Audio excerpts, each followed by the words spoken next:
নমস্কার বন্ধুরা, মহালক্ষ্মী চ্যানেলে আবারও নতুন আর একটা পর্বে তোমাদের সবাইকে জানাই সাদর আমন্ত্রণ। আজ আমি রান্না করছি ট্যাংরা মাছের ঝাল।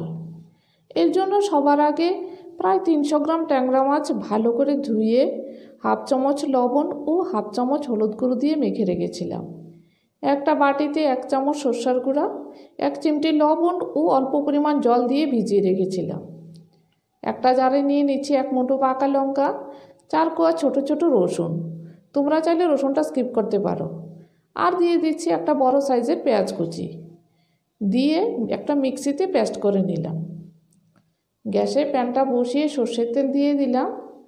তেলটাকে ভালো করে গরম করে নিতে হবে। গ্যাসটাকে লো টু মিডিয়াম আঁচে রেখে নুন হলুদ দিয়ে মেখে রাখা ট্যাংরা মাছগুলো ছড়িয়ে দিচ্ছি। ট্যাংরা মাছগুলো দিয়ে প্রায় 2 মিনিট রান্না করে নিলাম। 2 মিনিট পর মাছগুলোকে উল্টে দিচ্ছি। মাছগুলিকে উল্টে দিয়ে আবারও কিছুক্ষণ ভেজে নিলাম। এভাবে নেড়েচেড়ে মাছগুলোকে একটু কড়া করে ভেজে নিলাম। মাছগুলো ভাজা হয়ে গেল, এবার একটা প্লেটে তুলে নিচ্ছি। ঠিক এইভাবে আমি সবগুলো মাছ ভেজে তুলে নিলাম। এবার প্যানের মধ্যে সেই তেলে দিয়ে দিচ্ছি বেটে রাখা মশলাটা, আর জারটা ধুয়ে একটু জল দিয়ে দিলাম, দিয়ে তেলের সাথে মিশিয়ে দিলাম। কিছুক্ষণ সময় নিয়ে গ্যাসটাকে লো টু মিডিয়াম আঁচে রেখে ধীরে ধীরে নেড়ে চেড়ে মশলাটাকে কষিয়ে নেব।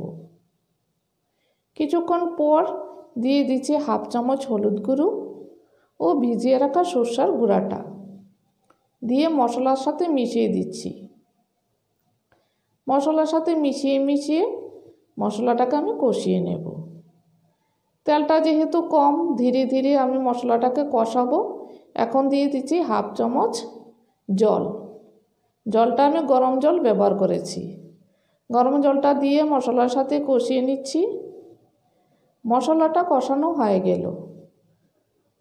কষানো হয়ে গেলে মশলাটা নিচ থেকে লাগতে শুরু করবে ও দলা দলা পাকিয়ে যাবে, তেলটা ছেড়ে দেবে। মশলাটা কষানো হয়ে গেল, এবার দিয়ে দিচ্ছি পরিমাণ মতো গরম জল, আর দিয়ে দিচ্ছি স্বাদ অনুযায়ী লবণ। লবণটা দিয়ে জলের সাথে মিশিয়ে দিলাম। এবার দিয়ে দিচ্ছি ভেজে রাখা ট্যাংরা মাছ। ট্যাংরা মাছটাকে নেড়ে মিশিয়ে দিয়ে উপর থেকে 4টে চিড়ে রাখা কাঁচা লঙ্কা দিয়ে দিলাম। কাঁচা লঙ্কাটা দিয়ে গ্যাসটাকে মিডিয়াম আঁচে রেখে 5 মিনিট মাছটাকে ফুটিয়ে নেব। 5 মিনিট পর নেড়ে আবার দিয়ে দিচ্ছি কুচিয়ে রাখা ধনেপাতা। ধনেপাতাটা দিয়ে মিশিয়ে দিয়ে গ্যাসটাকে লোতে রেখে আরও 3-4 মিনিট রান্না করে নিলাম। 3-4 মিনিট পর গ্যাসটাকে অফ করে দিলাম।